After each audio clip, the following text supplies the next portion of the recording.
पहला प्रश्न यहाँ पे है सचिन प्रू का।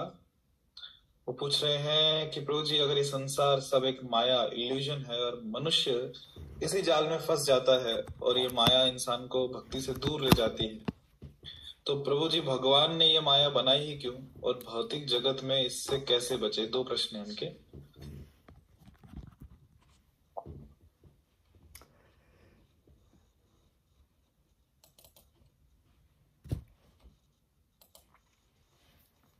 हरे कृष्ण।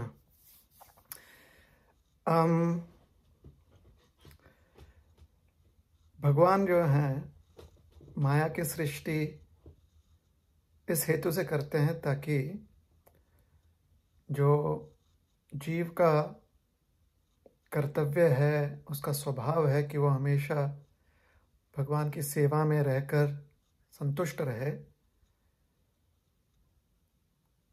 उसके लिए उसे साधन प्राप्त हो। तो माया जो है भगवान के साथ जीव का जो प्रेममयी सेवा व्यवहार है उसमें मदद करती हैं, उसके लिए साधन जो है प्रदान करती हैं। माया अर्थात सेवा करने का जो क्षेत्र होता है वह, या सेवा करने के लिए जो हमें कुछ साधनों की आवश्यकता पड़ती है वह। तो जब यह माया अनुकूल भाव में हम उसको देखते हैं या अनुकूल स्वरूप में उसे देखते हैं तो उसे योग माया कहा जाता है। तो योग माया के माध्यम से हमारा संबंध भगवान के साथ अत्यंत घनिष्ठ बना रहता है। लेकिन जब हम प्रतिकूल हो जाते हैं, अर्थात जब विमुख हो जाते हैं कृष्ण से, तो यही माया जो है हमें भगवान से इनडायरेक्टली जोड़ के रखती है। ये माया जो है हमें वही साधन प्रदान करती है जिससे कि भगवान की सेवा करने का अवसर तो प्राप्त रहेगा हमें, किंतु क्योंकि हम भगवान से विमुख हैं इसलिए भगवान की सेवा न करते हुए हम अपने इंद्रियों की सेवा करते, इंद्र तृप्ति करते हैं। तो अब माया का स्वरूप हो जाता है महामाया। तो महामाया वह स्वरूप है भगवान के अंतरंगा शक्ति का जिसके अंतर्गत जीव अपने भगवान से विमुख होने के इच्छा को व्यक्त कर सकता है। किंतु जीव क्योंकि भगवान से विमुख रहकर संतुष्ट नहीं रह सकता, सुखी नहीं रह सकता है, तो इसी महामाया में प्रयोजन किया जाता है कि पुनः हम अपने जो वास्तविक स्वभाव है, स्वरूप है, उसको जागृत कर सके। तो इसी महामाया में हमें अवसर दिया जाता है कि हम भगवान की सेवा कर पाए। और जब भगवान की सेवा करने की पुनः हम आदत डाल देते हैं और पूरी तरह से जो विमुखता है वो दूर हो जाती है और भगवान के उन्मुख हो जाते हैं, तो फिर से माया का स्वरूप जो है वो योग माया हो जाता है। तो भौतिक जगत में माया का स्वरूप है महामाया, और जो आध्यात्मिक जगत है, भगवान का जो धाम है वैकुंठ धाम, वहाँ पर माया का स्वरूप है योग माया। महामाया को इसलिए इस जगत में एक अधिष्ठाता देवी के रूप में देखा गया है। महामाया को इस जगत में एक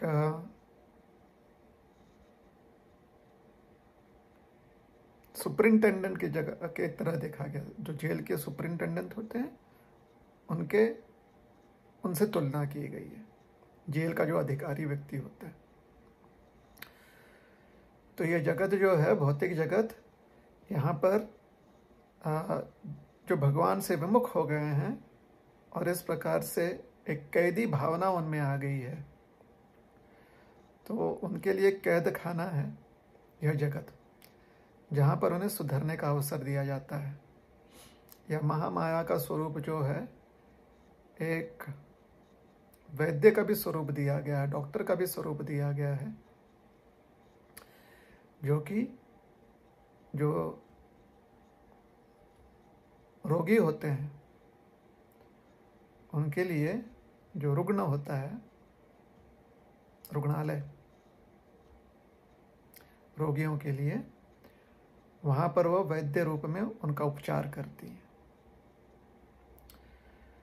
ताकि हमारी ये विमुखता जो है उससे हम उभर सके, निकल सके। और विमुखता की स्थिति में आने की इच्छा हमारी थी और उससे बाहर निकलने की भी इच्छा हमें ही प्रकट करनी पड़ेगी। और जब भी हम अपनी इच्छा व्यक्त करते हैं तो महामाया हमें साधन देती है कि हम अपनी इच्छा की पूर्ति कर सकें, या कह सकते हैं कि माया हमें साधन देती है कि हम इच्छा की पूर्ति कर सकें। श्रील प्रभुपाद जी हमें समझाते हैं कि जब हमें समझ में आ जाता है कि हम जन्म मृत्यु के चक्र में हैं, तो महामाया का हमें इस प्रकार से आश्रय लेना चाहिए कि तन मन धन से हम भगवान कृष्ण की सेवा कर सकें। हरे कृष्ण। हरे कृष्ण। धन्यवाद प्रभु जी। सचिन प्रभु यहाँ पे हैं, आप अपना अभिप्राय व्यक्त कर सकते हैं माइक ऑन करके। हरे कृष्णा प्रभु जी। प्रभु जी ने अच्छा आंसर दिया, वो ये क्वेश्चन था प्रभु जी मेरा। जी धन्यवाद। हरे कृष्ण। और भी जो भक्त प्रश्न पूछना चाहते हैं, हरे कृष्ण, आप अपना हरे कृष्ण और भी जो भक्त प्रश्न पूछना चाहते हैं, आप अपना वर्चुअल हैंड रेस कर सकते हैं, या फिर आप अपना प्रश्न चैट सेक्शन में भी भेज सकते हैं। मंगल माता जी, आप अपना माइक ऑन कर सकते हैं प्रश्न पूछने के लिए। ओके, उन्होंने चैट में मैसेज किया है। प्रश्न है, कर्म योग कैसे करें और चिंता से दूर कैसे रहें? कर्म योग अर्थात जो हमारी इंद्रियां हैं, कर्मेंद्रियां, उसके द्वारा हम योग में स्थित हो जाएं। योग अर्थात भगवान के साथ अपना नित्य संबंध जो है वो घनिष्ठ रूप से बनाकर रखें हर क्षण। तो जो भी हमारी इंद्रियां हैं, कर्मेंद्रियां, जैसे हमारे हाथ हैं, पैर हैं, मुंह है, आँख है, नाक है, तो ये हमारे कर्म इंद्रियां हैं। तो इन कर्म इंद्रियों से हमें श्रवण, कीर्तन, मनन, अर्चन, दास्य सेवा इत्यादि जो है भक्ति की, जो नवदा भक्ति के जो अलग अलग स्वरूप हैं, उसके माध्यम से हमें सेवा करने का प्रयास करना चाहिए। और जब ऐसे सेवा करने में हमारा मन लग जाता है और उसमें हमें आनंद प्राप्त होता है, धीरे धीरे सेवा करते हुए मन लगे और मन को आनंद प्राप्त हो, तो फिर जो व्यक्ति है वो योग में स्थित हो जाता है, क्योंकि वो नित्य जो है भगवान कृष्ण का स्मरण करते रहता है। और भगवान कृष्ण का स्मरण करना ही योग की परिकाष्ठा है। तो कर्म योग में अपने इंद्रियों को भगवान की सेवा में समर्पित करने हेतु हमें अपने ज्ञान इंद्रियों को सक्षम बनाना पड़ेगा। तो ज्ञान की भी आवश्यकता पड़ती है कि कैसे अपने आँख से, कैसे अपने जिह्वा से इत्यादि जो इंद्रियां हैं उसके द्वारा हम भगवान की सेवा कर पाएँ।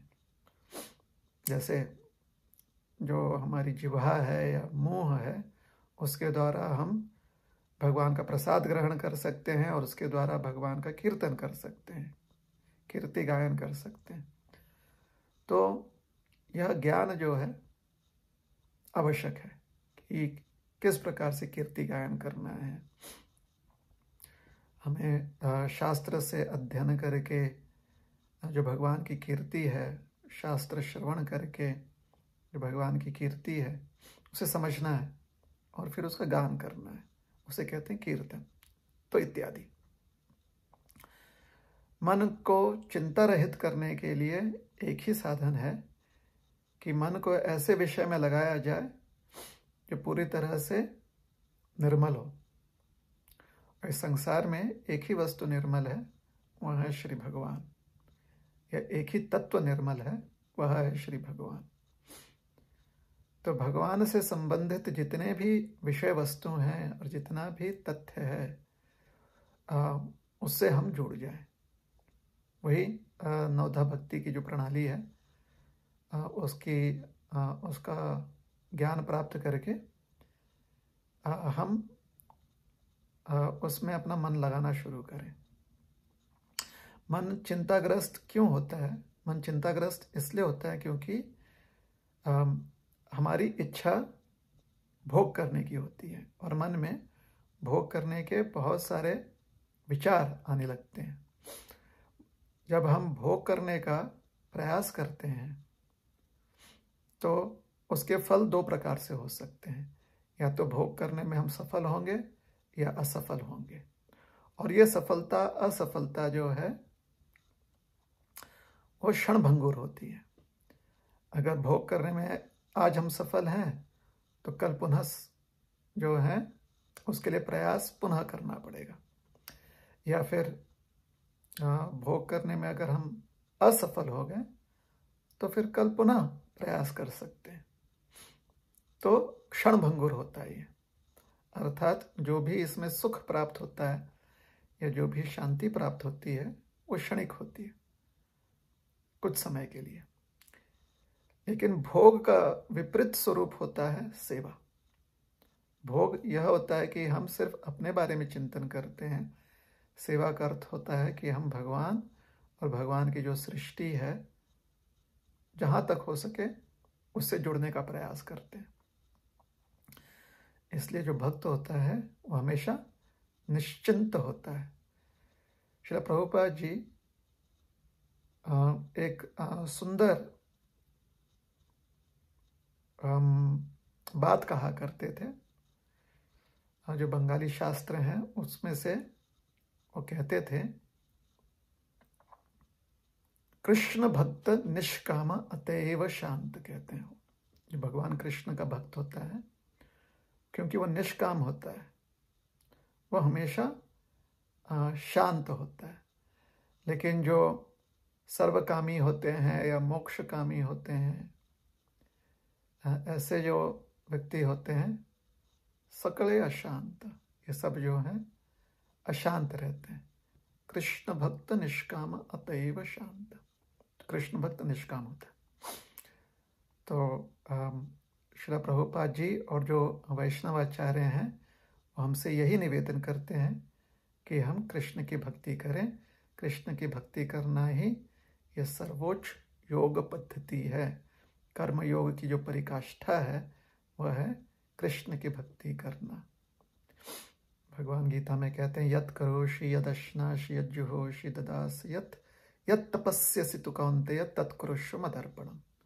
भगवान कहते हैं कि जो भी आप क्रिया करते हो मुझे समर्पित करो, इसमें ही आपका सुख है, इसमें ही आप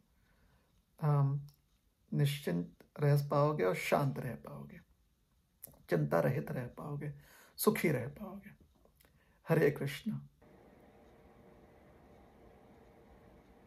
तो जो भक्त प्रश्न पूछना चाहते हैं आप अपना हैंड रेज कर सकते हैं या फिर आप चैट सेक्शन में भी अपना क्वेश्चन ड्रॉप कर सकते हैं। अगला प्रश्न गूगल फॉर्म से लेता हूँ। प्रियंका माता जी पूछ रहे हैं, my question is how to be free from fear of failure and insecurity about future.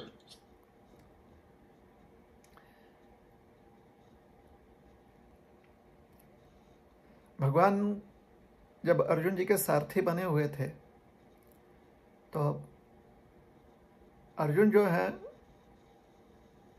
उनको भगवान की संगति प्राप्त थी क्योंकि भगवान उनके सारथी हैं, अर्जुन जी के रथ पर हैं।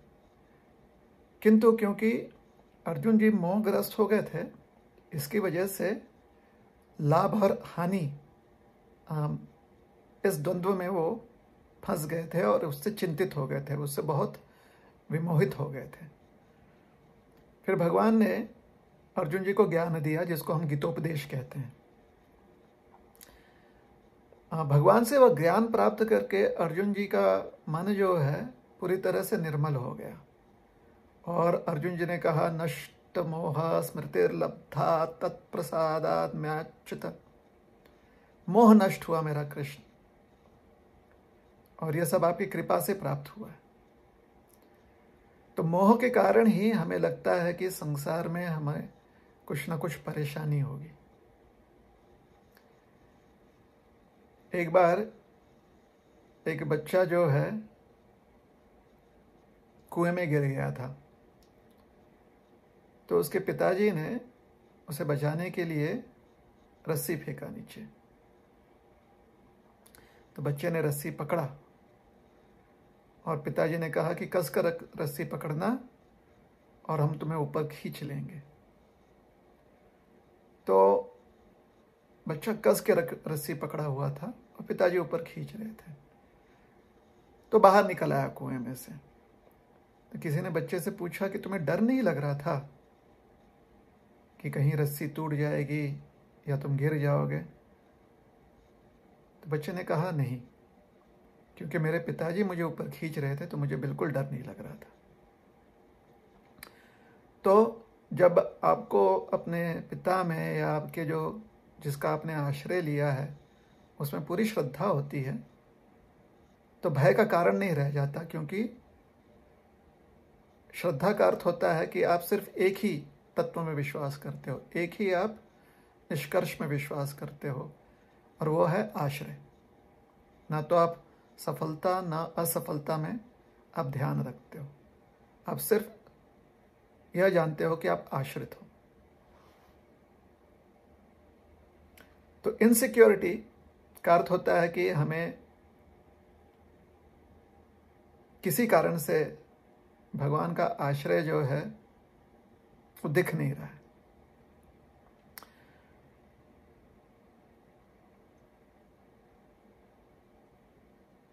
जैसे कभी कभी किसी को किसी की दृष्टि होती है, दिखाई देता है, लेकिन उसे जो वस्तु दिखाई जा रही है वो दिखाई नहीं पड़ता। उदाहरण के लिए कि आपको 10 लोगों में दिखाना है कि आपका भाई कौन है, तो आप किसी को बताते हो कि वो देखो सामने जो है मेरा भाई है, तो बोलते कौन सा? दिख तो रहे उनको 10 लोग, कौन है आपका भाई? तो फिर आप समझाते हो, देखो बाएं से चौथा या दाएं से छठवा, ऐसे करके आप समझाते हो, जिसके बाल ऐसे हैं, जिसके कपड़े ऐसे हैं। तो कभी कभी व्यक्ति को दिखते हुए भी ठीक से समझ में नहीं आता। उसी प्रकार से भगवान के बारे में ज्ञान होते हुए भी कभी कभी जो साधक होता है या जो जीव होता है वह उनका आश्रय पूरी तरह से देख नहीं पाता है। तो उस समय सत्संग करना चाहिए। सत्संग के में जो गुरुजन होते हैं या जो महात्मा जन होते हैं वो हमें मार्गदर्शन करते कि देखिए यहाँ पर भगवान का आश्रय प्राप्त है। और जितना जल्दी हो सके व्यक्ति ने अपने जीवन में अपने मन को स्थिर करने का, निश्चिंत करने का प्रयास करना चाहिए। जीवन भर जो है सिर्फ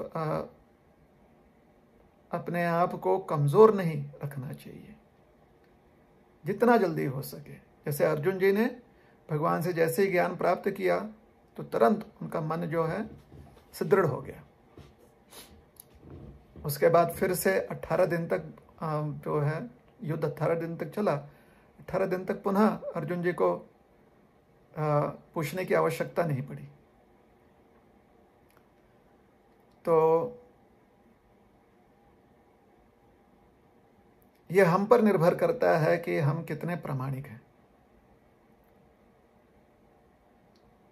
तो भगवान का आश्रय नित्य सभी जीवों के लिए है। साधना द्वारा हम उस आश्रय का दर्शन कर पाते हैं और प्रामाणिक रहते हुए जो मार्गदर्शन प्राप्त है शास्त्र से, महात्माओं के वाणी से जो मार्गदर्शन प्राप्त होता है उस पर अमल करते हुए हम जितना अपने मन को स्थिर कर लेंगे, निश्चिंत कर लेंगे, उतने ही अपने आप को आश्रित प्राप्त करेंगे और उस समय पर हमारे मन में सिर्फ एक ही स्थिति रह जाएगी, वो है कि हम आश्रित हैं, ना ही सफलता या असफलता से हम पीड़ित होंगे। और क्योंकि हमारे भगवान हमेशा से सफल हैं, इसलिए हर कार्य हमारे जीवन में जो है वो शुभ ही होगा। हरे कृष्ण।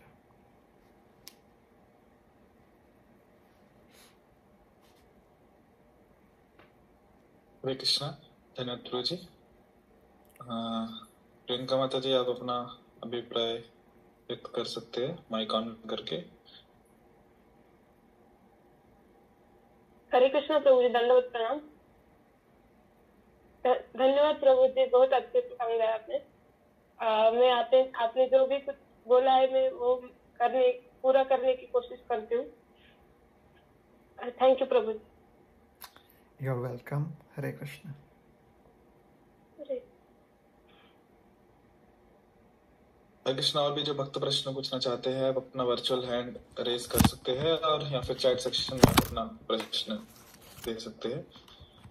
अगला प्रश्न यहाँ पे रोहन प्रू का है। वो पूछ रहे हैं कि बच्चे स्कूल जाते हैं और जहाँ भी रहते हैं अपशब्द का प्रयोग करना सीख जाते हैं। घर में तो ये संस्कार नहीं मिलते उनको, फिर भी तो इन बच्चों को कैसे हम सही संस्कार दें कि अपशब्द का उपयोग ना करें। जैसे हर दिन जो है अगर हमें स्वस्थ रहना है तो हम क्या करते हैं, जल को फिल्टर करते हैं। जो हमें नल से या कुएं से हमें जल प्राप्त होता है, पानी प्राप्त होता है, उसे निर्मल बनाने का प्रयास करते हैं, उसे फिल्टर करके, छान कर या गर्म करके। तो ऐसा तो हो नहीं सकता ना कि जल अपने आप हमारे शरीर में प्रविष्ट हो जाए, और ऐसा भी नहीं हो सकता कि अगर वैसा नित्य जल हमारे शरीर में प्रविष्ट हो रहा है तो एक असीमित स्रोत जल का हमें मिला हुआ है, हमें रोज इकट्ठा करना पड़ेगा जल को और रोज निर्मल करना पड़ेगा। तो ज्ञान का भी वैसे ही है, क्योंकि 3 गुणों के प्रभाव से, जो सत्वगुण है, रजोगुण है, तमोगुण है, उसके प्रभाव से हमारी चेतना जो है प्रभावित होती है। चेतना जो है उस पर असर पड़ता है 3 गुणों का। इसलिए हमेशा से सतर्क रहना आवश्यक है। बच्चे क्योंकि थोड़े से कम ज्ञानी होते हैं, या कहिए कि पारदर्शी नहीं होते, बच्चे थोड़े से इमेच्योर होते हैं, इसलिए जो उनके पालक हैं उनकी जिम्मेदारी हो जाती है, उनका उत्तरदायित्व हो जाता है कि रोज बच्चों को सत्संगति दें, सत्य ज्ञान दें रोज। अगर किसी भी पालक को यह लगता है कि हमने 400 साल पहले या 400 दिन पहले या 4 दिन पहले बच्चों को समझाया था, अब समझाने की जरूरत नहीं है, तो ये गलती कर रहे हैं। बाल्यावस्था, पौगांड अवस्था, यहां तक कि कौमार अवस्था, जिसे हम कहते हैं कि चाइल्डहुड या फिर इन्फेंसी, उसके बाद कहते हैं टीनेज ईयर्स। यहां पर अगर हम सोच रहे हैं कि बच्चे जो हैं एकदम मैच्योर हो जाएं, तो ये हमारी गलत फहमी है, ये हमसे जो है गलती हो रही है। तो इसलिए अपने आप को, अपने जो पाल रहे हैं आपके जो बच्चे हैं, उनके सेवक के रूप में देखिए, और निरंतर जो है बच्चों को ज्ञान देते रहिए जब तक कि वो बड़े ना हो जाए, जब तक कि वो मैच्योर ना हो जाए। हरे कृष्ण।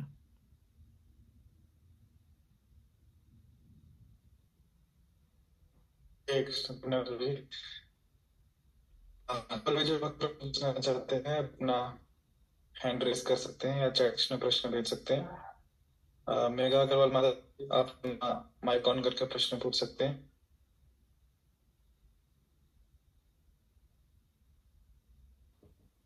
हरे कृष्णा, दंडवत प्रणाम। शुरुआत में वो मुझे अलाउ नहीं हो रहा था। प्रभु जी, मेरा प्रश्न ये है कि बॉडी ऑर्गन डोनेशन कितना उचित है?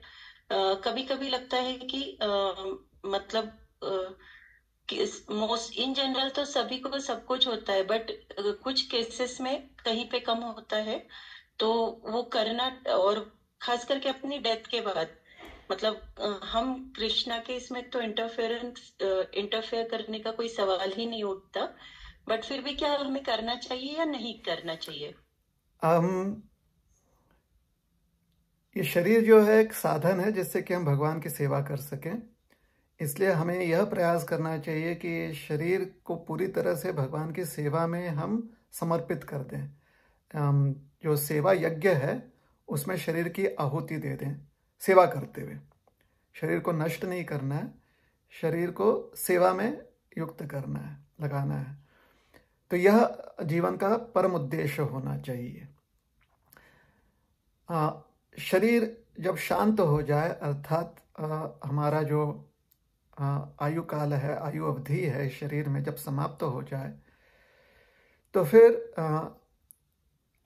जैसे आपके संस्कार हों या अगर आपके परिवार जो हैं, परिवारजनों के संस्कार हों, उसके अनुसार आप निर्णय ले सकते हो कि शरीर का प्रयोग कैसे किया जाए। सामान्यतः जो है अंत्येष्टि की प्रक्रिया समझाई गई है, जहाँ पर संपूर्ण शरीर को दाह संस्कार द्वारा अग्नि को समर्पित किया जाता है। तो ये परंपरा है, और इसके पीछे उद्देश्य यह है कि क्योंकि शरीर से बहुत आसक्त रहता है आत्मा, इसलिए जब शरीर को हम अग्नि को समर्पित कर देते हैं तो उससे जो सूक्ष्म शरीर है, जो मन है, आत्मा का मृत्यु उपरांत जो सूक्ष्म शरीर है, उस पर संस्कार पड़ते हैं कि जिससे कि वो अनासक्त होकर अपने अगले गंतव्य को पहुंच पाए। तब इसी कारण से दाह संस्कार की प्रक्रिया समझाई गई वैदिक ग्रंथ हैं। किंतु अगर कोई व्यक्ति जीवन काल में ही अनासक्त हो गया है और शरीर को सिर्फ साधन समझकर वो सेवा कर रहा है, तो अगर वह व्यक्ति अपने स्वेच्छा से और अन्य जो उनके समाज के लोग हैं या परिवारजन हैं, उनके आशीर्वाद से उसे शरीर को अन्य जीवित व्यक्तियों के लिए समर्पित करना चाहता है, तो उसमें कोई गलती नहीं है, उसे अयोग्य नहीं माना जाएगा। और उसका उदाहरण है श्रीमद् भागवत में या पुराणों में, जब दधीची मुनि से प्रार्थना की जाती है कि वह अपना शरीर समर्पित कर दें, जिससे कि इंद्र आदि देवताओं को उनके अस्त्र प्राप्त हो सके।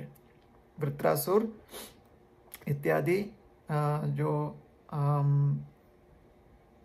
व्यक्तित्व थे देवासुर संग्राम में, उनका प्रतिकार करने के लिए तो दधीची मुनि ने वैसा किया। उन्होंने अपना शरीर जो है समर्पित किया ताकि इंद्र आदि जो है उसका अस्त्र बनाकर प्रयोग कर सके, देवगण जो है उसका प्रयोग कर सके। तो यह एक उदाहरण शास्त्र में प्राप्त है, किंतु यह उदाहरण जो है इसे हमें सामान्य उदाहरण नहीं समझना चाहिए, क्योंकि दधीची मुनि का शरीर जो है वो योग साधना से अति प्रबल है। तो अगर किसी के मन में ऐसी भी अभिलाषा है कि मृत्यु उपरांत उनके शरीर को अन्य जीवों के लिए उनके सेवा में समर्पित किया जाए, तो अपने शरीर को योग साधना से प्रबल बनाए, और ऐसे योग साधना के माध्यम से वह व्यक्ति जो इस हेतु से सेवा करना चाहता है, अपने शरीर को दान करके, वह व्यक्ति जो है अनासक्त हो जाए पूरी तरह से, अपने शरीर से और शरीर के संबंधों से। तो यह बहुत योग्य होगा। हरे कृष्ण। हरे कृष्णा। धन्यवाद प्रभु जी। बहुत ही जो मुझे जवाब चाहिए था वो मेरे लिए बहुत सेटिस्फैक्टरी आंसर है, क्योंकि मैं बहुत समय से इसके खोज रही थी इसका जवाब, पर मुझे मिला नहीं। धन्यवाद। हरे कृष्णा। दंडवत प्रणाम। हरे कृष्णा। और भी भक्त जो प्रश्न पूछना चाहते हैं कृपया अपना हैंड रेस कर सकते हैं या फिर चैट सेक्शन में अपना प्रश्न ऐड करते हैं। अगला प्रश्न शीतल माता जी का है। ये पूछ रहे हैं कि चैंटिंग करते समय मन को एकाग्र कैसे करें। चैंटिंग करना या जप करना, उसका जो प्रोसीजर है वो समझना बहुत आवश्यक है। पहले उसका हेतु, उसका एम समझ जाएं, फिर उसके लिए जो भी साधन लगेंगे, जो भी उसके अपैरेटस हैं वो समझें, फिर जो प्रोसेस है, जो प्रक्रिया है उसे समझें, फिर उसका जो उससे जो अनुभव प्राप्त होनी चाहिए वह समझें, और अंत में उसका निष्कर्ष, कंक्लूजन। तो बहुत ही वैज्ञानिक प्रक्रिया है ये, जहाँ पर एम, अपैरेटस, प्रोसीजर, ऑब्जर्वेशन और कंक्लूजन, ये सारे उसके उस प्रक्रिया के अलग अलग कह सकते हैं आप आयाम है उस प्रक्रिया के, कि एम से लेकर कंक्लूजन तक, अर्थात हेतु से लेकर उसके निष्कर्ष तक।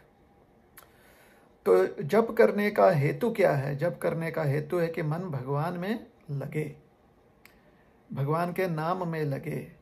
उसके लिए साधन क्या है, अपैरेटस क्या है? मंत्र, जिह्वा और कर्ण और हमारी चेतना।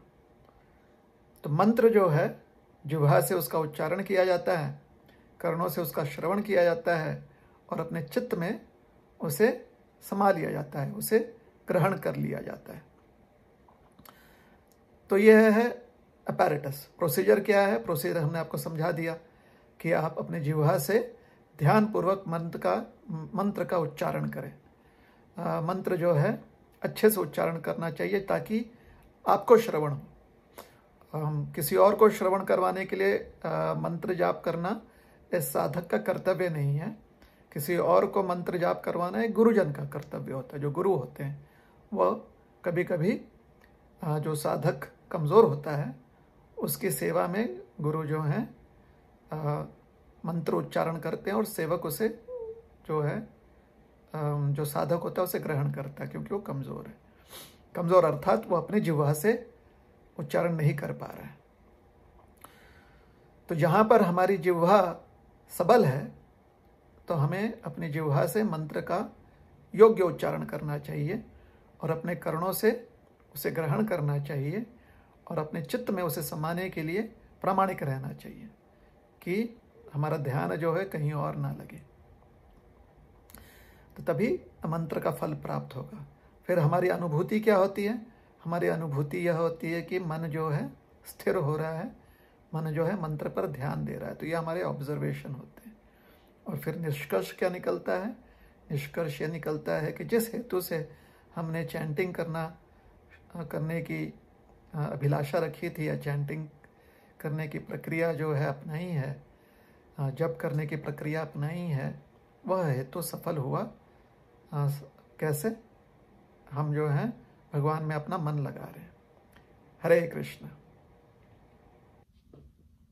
हरे कृष्ण। धन्यवाद जी।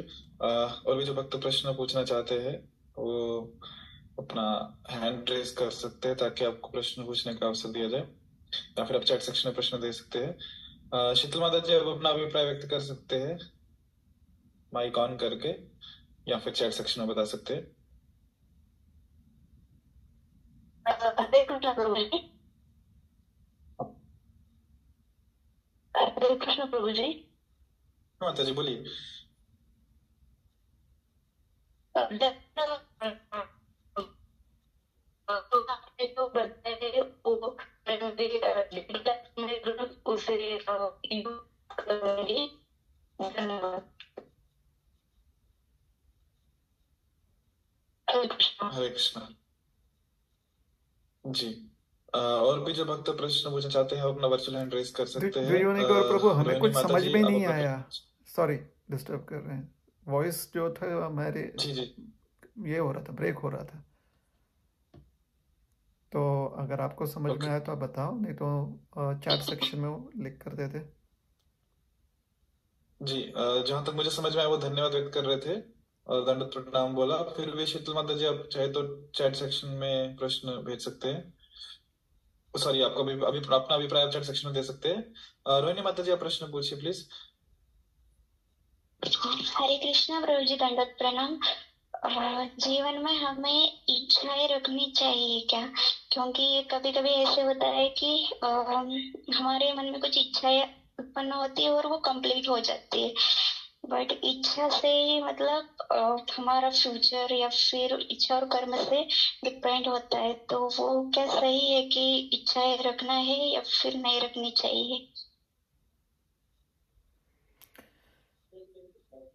जीव का स्वभाव है कि वो इच्छा व्यक्त करता है, क्योंकि चेतना इच्छा व्यक्त करती है।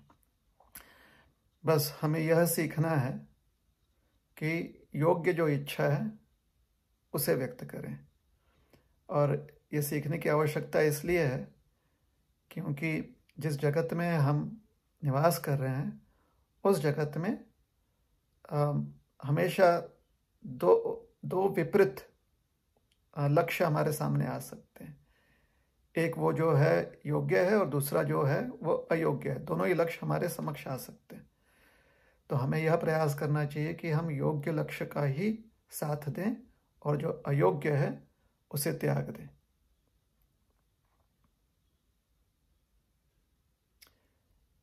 तो फिर प्रश्न ये उठ सकता है कि योग्य क्या है? मानव शरीर मिला हुआ है आत्म साक्षात्कार के लिए, तो अपने अन्य क्रियाएं करते हुए उसमें ही आत्म साक्षात्कार होने का प्रयास, आत्म साक्षात्कारी होने का प्रयास करें हम। जैसे व्यक्ति जो है दिन भर काम करता है और काम करते हुए भी क्योंकि वह अपने लिए और अपने परिवार के लिए या समाज के लिए जो कर्म फल है वो एकत्र कर रहा है, तो अपना संबंध जो है वो हमेशा याद रखता है।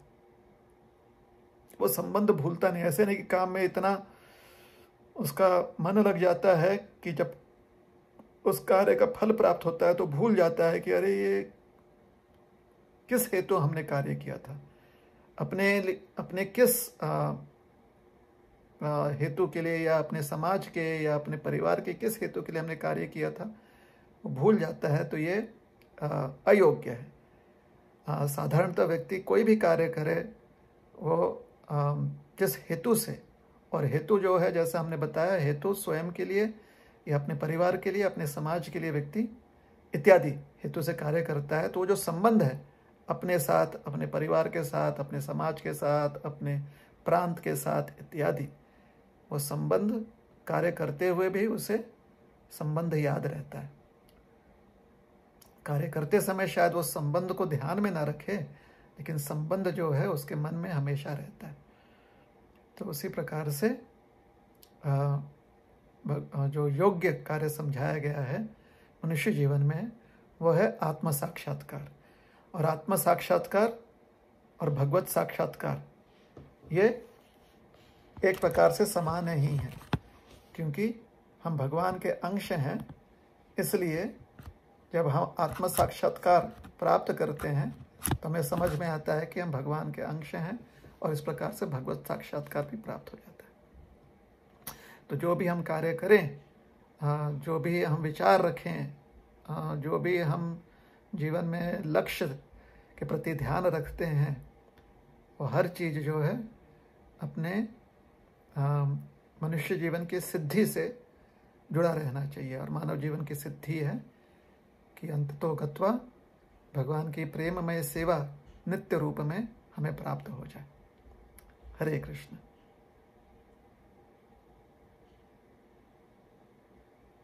हरे कृष्ण प्रभु जी, thank you so much for, बहुत अच्छे समझाया। हरे कृष्ण, धन्यवाद प्रभु जी। महेश्वरम प्रभु, आप अपना माइक ऑन करके प्रश्न पूछ सकते हैं। हरे कृष्णा, दंडवत प्रणाम प्रभु जी। प्रभु जी, एक्चुअली जब ऐसे सुबह का समय ऐसे रहता है माला करने के वक्त, ऐसे लगता है कि बहुत कुछ हमको लाइफ में करना है, और रिगार्डिंग जॉब हो गया और कुछ सेवा हो गया ये, पर जैसे थोड़ा समय चला जाता है तो वो पूरा ऐसे मतलब कोई ध्यान में रहता नहीं है ऐसे, तो वो उसको मतलब वो डिटरमाइनेशन रहना चाहिए, मतलब वो याद रख के उसको सिंसियरली एग्जीक्यूट करने के लिए हम क्या कर सकते हो?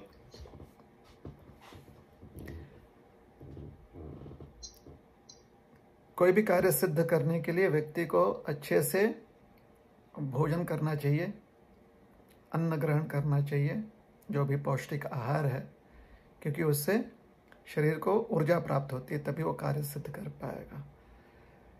किसी भी कार्य सिद्ध करने के लिए व्यक्ति को अपना मन जो है शांत रखना चाहिए। उसके लिए योग्य रूप से जगना और योग्य रूप से विश्राम करना, इसकी आवश्यकता पड़ती है, ताकि मन जो है वो शांत रहे, मन जो है वो ध्यान लगाने योग्य रहे, फोकस्ड रहे मन। तो ये सोचिए, अगर विश्राम करने समय, क्योंकि मन को फोकस रखना है, मन को एकाग्र रखना है, तो विश्राम करते समय आपके मन में विचार आते रहे, या जागृत अवस्था में आपको नींद आती रहे, तो मन एकाग्रचित्त नहीं रहेगा। उसी प्रकार से अगर भोजन करते समय आप भोजन की तरफ ध्यान न दें, बाकी जितनी भी चीज़ें जो हैं कि मुझे यहाँ जाना है, वहाँ जाना है, उन विचारों में ही आप पूरी तरह से गुंत जाएं, उसी में, उस विचारों में पूरी तरह से आप मग्न हो जाएं, तो भोजन नहीं कर पाओगे। और अगर ऐसी आपकी दिनचर्या हो चुकी है कि हर दिन आप ऐसा ही कर रहे हो, दिन रात जो है कई दिनों से, 5-6 दिन से, सप्ताह भर ऐसा कर रहे हो, तो ऐसे व्यक्ति को रुग्ण की आवश्यकता पड़ती है, रुग्णालय की आवश्यकता पड़ती है। वैसे व्यक्ति को सुपरविजन की आवश्यकता पड़ती है, क्योंकि वह अपना सामान्य कार्य जो है ठीक से नहीं कर पा रहा है, अर्थात वह व्यक्ति जो है अपाहिज हो गया है, तो उसको आवश्यकता पड़ती है। तो इसलिए जो मानव बुद्धि है वो बहुत ही विशेष है, उसकी शक्ति क्षमता जो है अपार होती है। और जब व्यक्ति अपने दुर्बलता के कारण, अपने आलस्य के कारण, या अपने दुर्लक्षता के कारण इस मानव बुद्धि का नाश करता है, या इस मानव बुद्धि का सदुपयोग नहीं कर पाता, तो फिर उस व्यक्ति के जीवन में बहुत सारी कठिनाइयां उत्पन्न होने लगती हैं।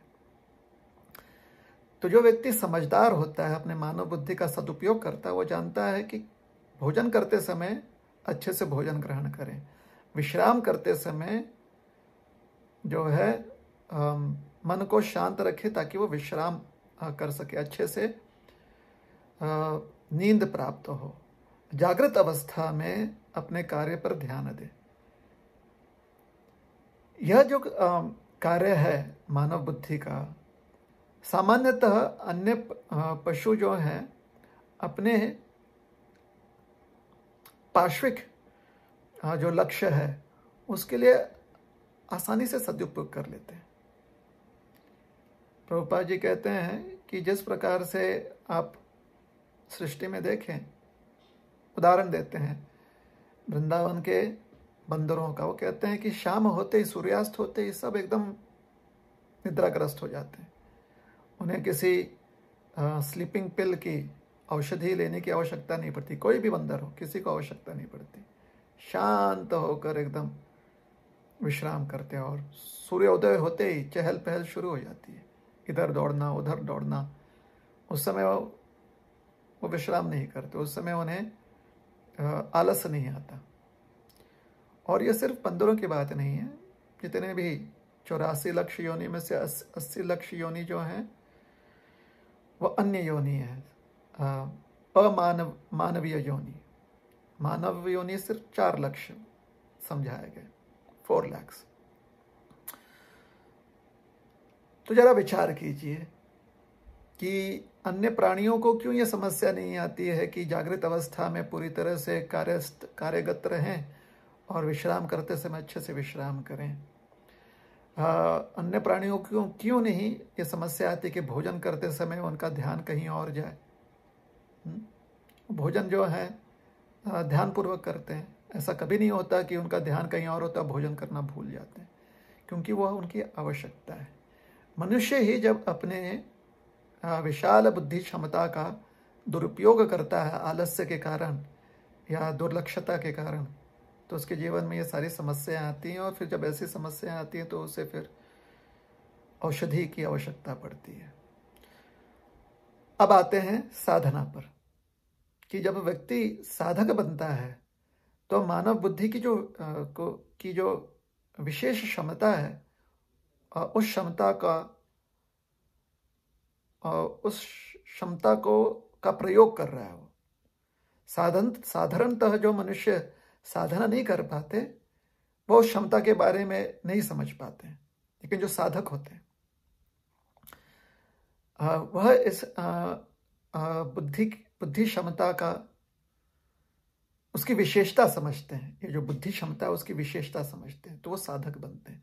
अब साधन जो है, साधना जो है भौतिक रूप से की जा सकती है किसी भौतिक लक्ष्य के लिए, और आध्यात्मिक लक्ष्य के लिए भी की जा सकती है।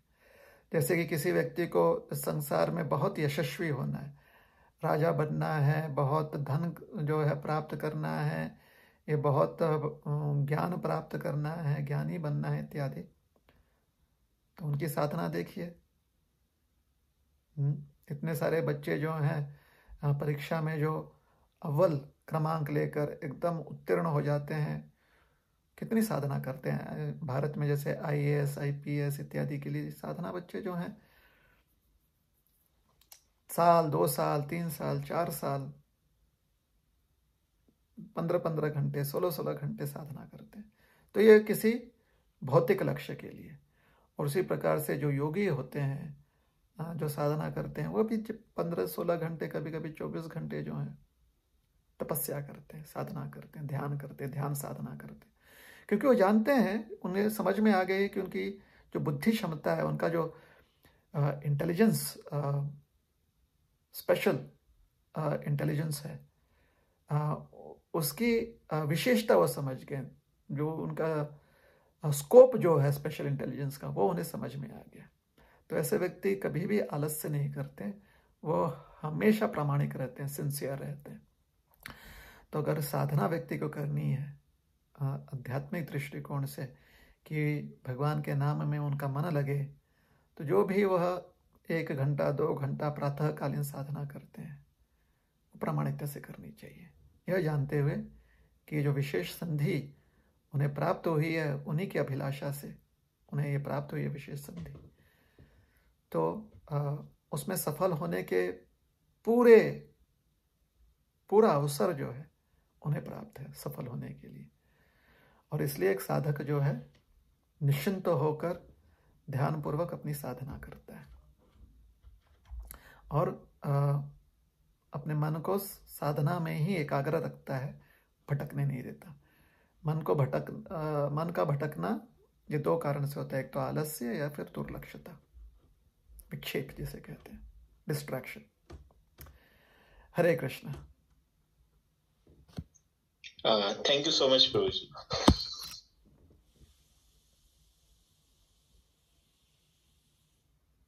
हरे कृष्ण, धन्यवाद प्रभु जी। और भी जो भक्त प्रश्न पूछना चाहते हैं अपना हैंड रेस कर सकते हैं, आपको माइक ऑन करने का अवसर दिया जाएगा। शीतल माता जी का अभिप्राय है कि जो भी आपने बताया उसे वो अपनी लाइफ में उपयोग करेंगी। हाँ, अगला प्रश्न यहाँ पे है, तो तुम गूगल फॉर्म से लेता हूँ। बाकी जो भक्त प्रश्न पूछना चाहते हैं अपना हैंड रेस कर सकते हैं, या फिर आप चैट सेक्शन में प्रश्न डाल सकते हैं। अगला प्रश्न है, मोहित वो पूछ रहे हैं कि गीता में बताया गया है कि व्यक्ति जब कोई किसी की देहांत हो जाता है, किसी की मृत्यु हो जाती है, तो आत्मा जो है वो अमर है, तो हमें शोक नहीं करना चाहिए। परंतु जो व्यक्ति है वो तो हमें छोड़ के चला गया है, तो हमें शोक होगा ही, दुख तो होगा ही, तो क्या करें? मानव जीवन में हमारा प्रयास यही होना चाहिए कि जो जीवन का लक्ष्य है उस पर ध्यान दें।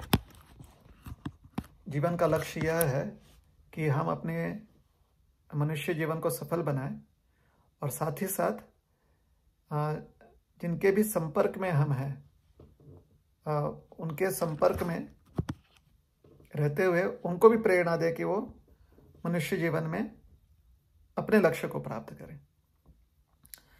तो अगर हमारे परिवार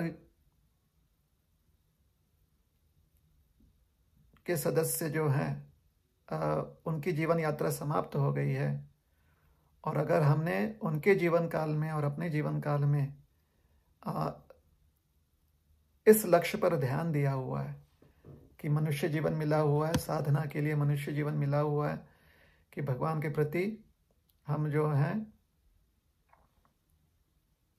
अपनी प्रेममय सेवा को नित्य रूप में जागृत कर सकें। तो फिर जब व्यक्ति अपनी जीवन यात्रा समाप्त कर लेता है, तो समझना चाहिए कि उसका जीवन सफल हो गया। जिस प्रकार से अगर हमारे ही परिवार का कोई सदस्य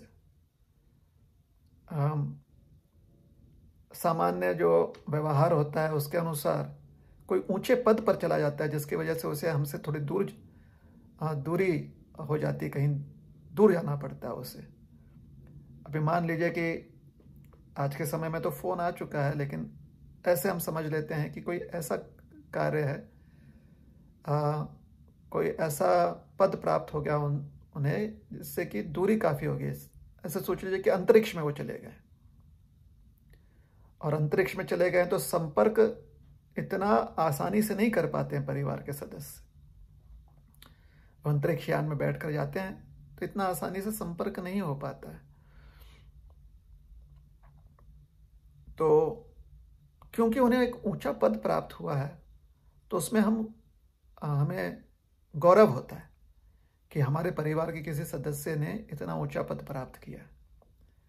तो वैसे ही जो व्यक्ति को श्रीमद् भागवत में, श्रीमद् भगवत गीता में विश्वास होता है, श्रद्धा होती है उसकी, तो हम जानते हैं कि जीवन जो है, जो जीवन यात्रा थी किसी भी व्यक्ति की, जो हमारे परिवार के ही किसी सदस्य की, वो उनकी परीक्षा की तैयारी थी। और मृत्यु के समय अगर उनकी परीक्षा की तैयारी उन्होंने अच्छे से की है, तो मृत्यु के समय परीक्षा में उत्तीर्ण होकर वो अपने ऊंचे पद को प्राप्त कर लिए हैं, जिसे कहते हैं वैकुंठ गमन। वैकुंठ को प्राप्त कर लिए, भगवान के नित्य सेवा में संलग्न हो गए हैं। और अब हम भी अगर अपनी जीवन यात्रा इसी प्रकार से सफल कर लेंगे, तो फिर हमारी भी यात्रा समाप्त होने पर हम भी वैकुंठ को प्राप्त करेंगे, जहाँ पर सारे वैकुंठवासी के साथ, जिसमें कि हमारे परिवार के सदस्य जो हैं वो भी अब सम्मिलित हो चुके हैं, तो सारे वैकुंठवासियों के साथ मिलकर भगवान की नित्य सेवा में संलग्न हो जाएंगे। तो इसलिए हमारी जो सनातन परंपरा है, संस्कृति है, उसमें यह सुझाव दिया गया है कि जीवन ऐसा जगना चाहिए जिससे कि हम और हमारे संपर्क में जितने भी लोग हैं सब जो हैं सेवा का आनंद ले सकें। और सेवा 24/7 मतलब 24 घंटे सेवा का आनंद प्राप्त करना चाहिए। और क्योंकि शरीर का अंत होना ही है, तो वहाँ पर परीक्षा की घड़ी है, परीक्षा का क्षण है। उस समय अगर भगवान का स्मरण करते हुए हमने शरीर त्याग दिया, तो भगवत धाम हमें भी प्राप्त होगा, और हमसे पूर्व जो हमारे परिवार के सदस्य परिवारगण जो हैं, परिवार के जो भी हमारे प्रियजन हैं, वो वैकुंठ को प्राप्त किए होंगे। तो इसलिए बस ऐसे विचार करना चाहिए कि सोचिए कि 10वीं की परीक्षा है, तो हमारा बड़ा भाई जो है 10वीं में है, तो वो अपने स्कूल से निकलकर, विद्यालय से निकलकर किसी अन्य विद्यालय में जाएगा, और उसी विद्यालय में जहाँ पर हम और हमारे भाई पढ़ते थे या हमारी बहन पढ़ती थी, वहाँ पर हम 6वीं कक्षा में हैं, तो हमें और 4 साल उस विद्यालय में निकलना पड़ेगा। उसके बाद अगर हम भी 10वीं की परीक्षा में उत्तीर्ण हो गए, तो जिस विद्यालय में, महाविद्यालय में हमारे बंधुगण गए हैं, वहाँ पर हम भी जा सकते हैं। तो यह सनातन संस्कृति की विचारधारणा है कि आत्मा क्योंकि नित्य है, इसलिए मनुष्य जीवन में अगर आत्मा ने अपने आत्मा साक्षात्कार के प्रयास को सफल कर लिया, तो फिर नित्य भगवान की सेवा में आत्मा युक्त हो जाता है, जहाँ पर कभी भी विच्छेद नहीं होता, कभी भी कोई बिछड़ता नहीं है। इस संसार में मृत्युपरांत अगर हमने अपने जीवन को सिद्ध नहीं किया है, तो विच्छेद होता है।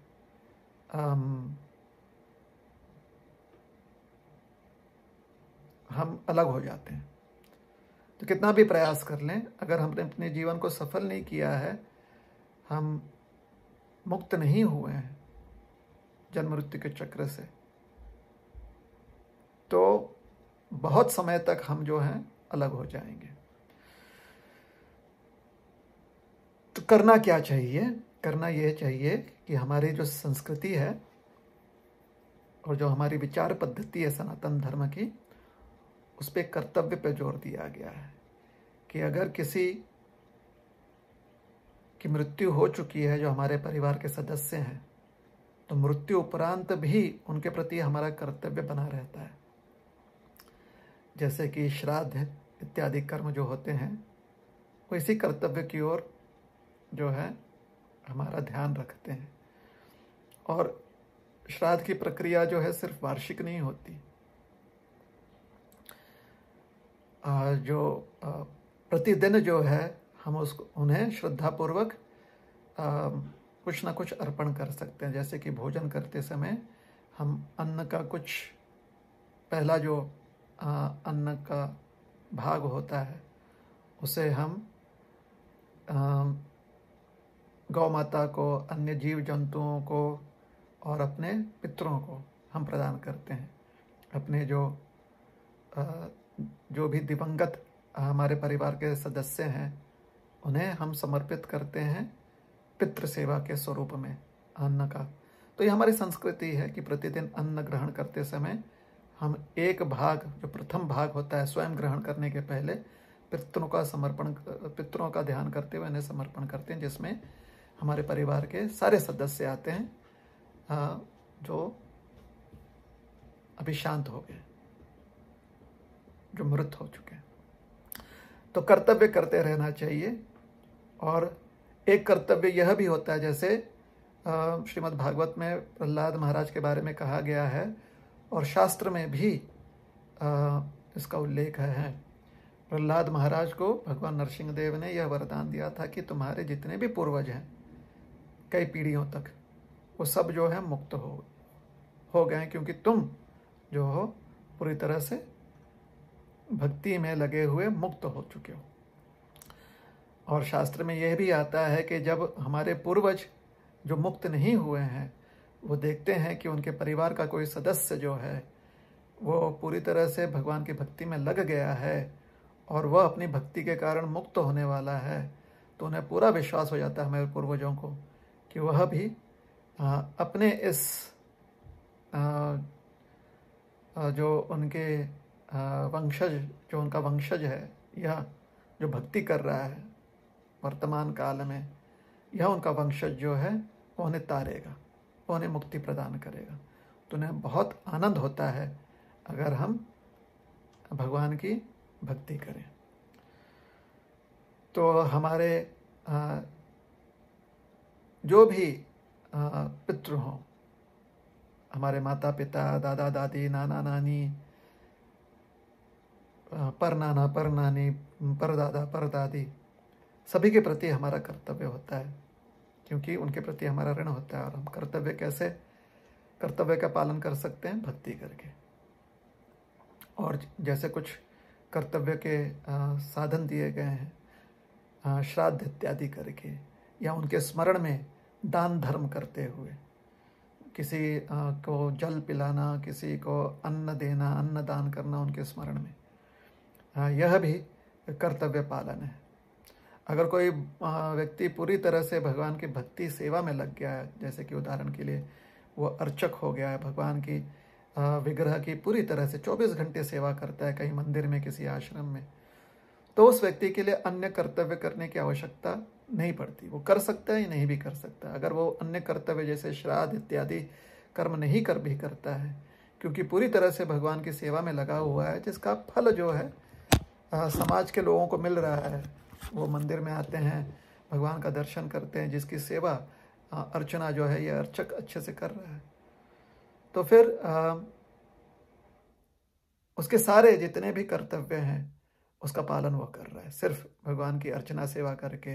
या फिर जो व्यक्ति पूरी तरह से 24 घंटे भगवान का नाम स्मरण कर रहा है, उसे अन्य कोई कर्तव्य करने की आवश्यकता नहीं पड़ती। उसके पूर्वज जो हैं बहुत संतुष्ट हो जाते हैं कि पूरी तरह से भगवान का नाम स्मरण कर रहा है या भगवान की कीर्ति गान कर रहा है भगवत कथा करके।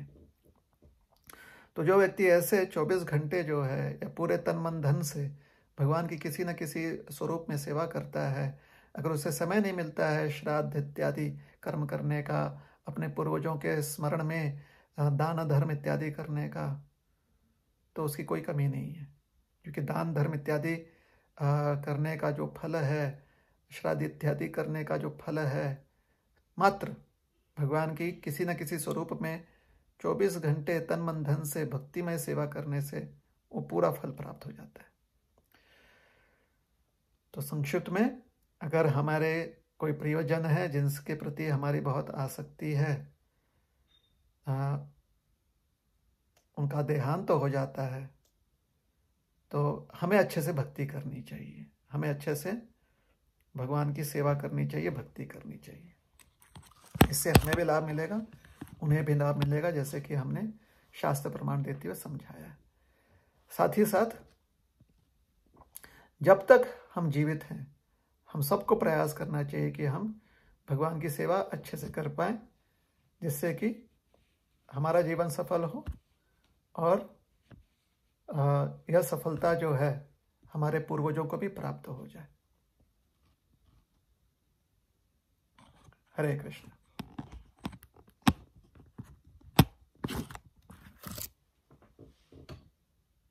धन्यवाद प्रभु जी।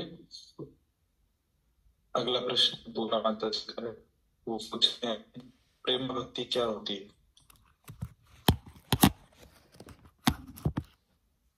प्रेम अर्थात भक्ति, भक्ति का अर्थ ही है प्रेम।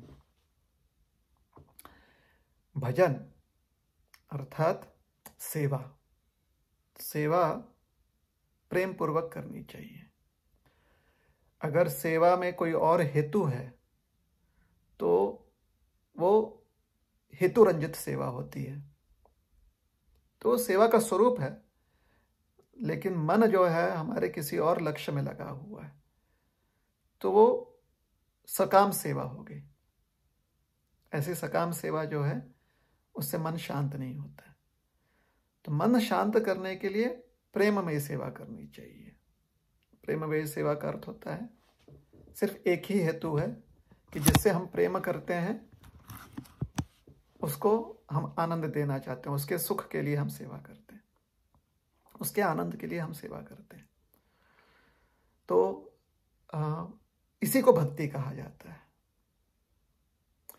जहां पर सिर्फ भक्ति का स्वरूप हो तो फिर वो मिश्रित भक्ति कहा जाता है। और लेकिन हेतु, भक्ति का सिर्फ स्वरूप हो, हेतु जो है वो भगवान के आनंद से हटकर कुछ और है, कि भगवान को भी आनंद मिले और हमें भी आनंद मिले, या फिर हमें आनंद मिले, भगवान के आनंद जो है वो हमारे लिए गौण हो जाता है।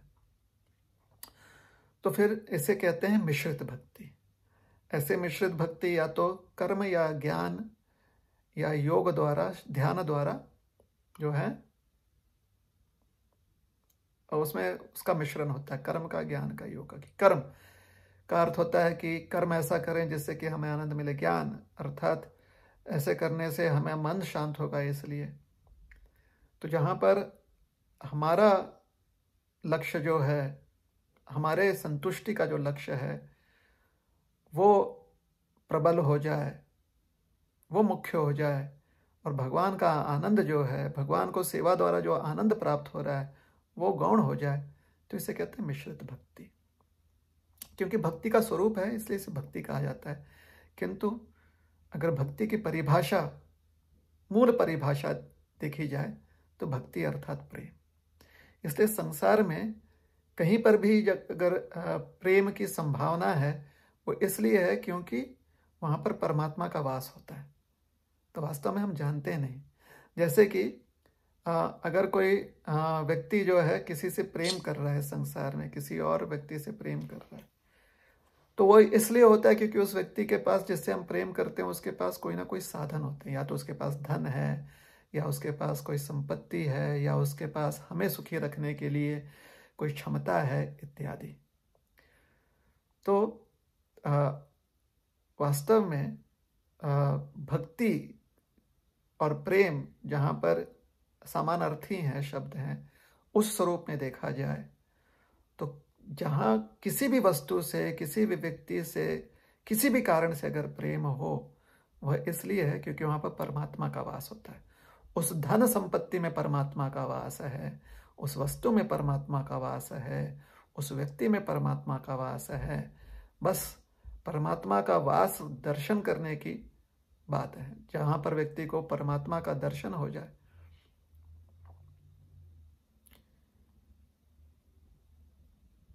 वह व्यक्ति जो है प्रेम की अनुभूति करता है।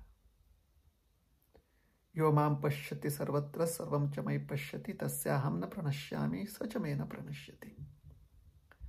जो व्यक्ति मुझे सर्वत्र देखता है और मुझे ही और हर वस्तु को मुझ में देखता है, वो व्यक्ति हमेशा मेरे निकट रहता है और मैं उसके निकट रहता हूँ। उसका कभी नाश नहीं होता ऐसे व्यक्ति का, और वो व्यक्ति कभी भी मुझसे दूर नहीं जाता है। तो प्रेम भक्ति अर्थात भक्ति, क्योंकि वो भक्ति का वास्तविक स्वरूप है, जहाँ पर प्रेम ही प्रेम है। प्रेम का अर्थ होता है कि जो हम सेवा करते हैं, उस सेवा से भगवान को बहुत आनंद प्राप्त होती है, और वह आनंद प्राप्ति ही हमारे जीवन का लक्ष्य है। अब ऐसा नहीं कि भगवान को आनंद की आवश्यकता है, भगवान आनंदित हो इसकी आवश्यकता जीव को होती है, क्योंकि उसी से जीव संतुष्ट होता है। तो भगवान जीव की यह आवश्यकता जानते हुए आनंदित होते हैं हमारी सेवा से। तो प्रेम अर्थात भक्ति। और जहाँ पर भी प्रेम का कोई भी स्वरूप इस संसार में दिखे, यही जानना चाहिए कि वह स्वरूप प्रयास ये कर रहा है कि हम परमात्मा का दर्शन करें। तो परमात्मा का दर्शन करने का हमें प्रयास करना चाहिए, और अगर दर्शन करने के प्रयास में हम असफल हो रहे हैं तो साधना की आवश्यकता है। हम कलयुग में साधना की प्रक्रिया है नाम संकीर्तन। विशेष करके इस हरे कृष्ण महामंत्र का हम कीर्तन कर सकते हैं या जप कर सकते हैं। हरे कृष्ण कृष्ण कृष्ण हरे हरे, हरे राम राम राम हरे हरे। हरे कृष्ण।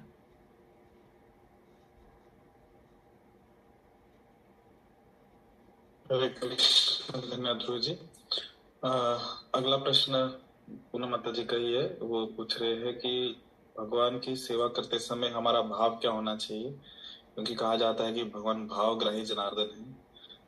तो भगवान भाव स्वीकार करते हैं, तो कैसा भाव होना चाहिए सेवा करते समय? भगवान की सेवा करते समय भाव यह होना चाहिए कि हम भगवान के सेवक हैं, भगवान हमारे स्वामी हैं, और हमें ये सुदुर्लभ अवसर प्राप्त हुआ है, बहुत ही सुंदर अवसर प्राप्त हुआ है कि हम भगवान की सेवा कर सकें और दर्शन कर पाए भगवान के आनंद का, जो आनंद जो है हमें संतुष्ट करता है। तो इस भावना में हमें सेवा करनी चाहिए। हाँ, साधक के रूप में प्रामाणिक रूप से सेवा करनी चाहिए। ये तो सिद्ध आत्मा की स्थिति हमने बताई कि भावना क्या होनी चाहिए। साधक जो है, साधक की भावना यह होनी चाहिए कि प्रामाणिकता से सेवा करे, जितना उससे सेवा करने की का अवसर प्राप्त है वो प्रामाणिकता से सेवा करने का प्रयास करे। प्रयास यह करे कि हेतु यही होना चाहिए कि सेवा जो है जैसे समझाया गया है, जैसे समझ में आया है, शास्त्र अध्ययन से या गुरुजनों की वाणी से जो समझ में आया है, वह उसी स्वरूप में सेवा करनी चाहिए। उसके प्रति कोई भी दुर्लक्षता या आलस्य नहीं होना चाहिए, प्रामाणिकता से वह सेवा करनी चाहिए, सिंसियर होते हुए। तो यह साधक की भावना होनी चाहिए। हरे कृष्ण।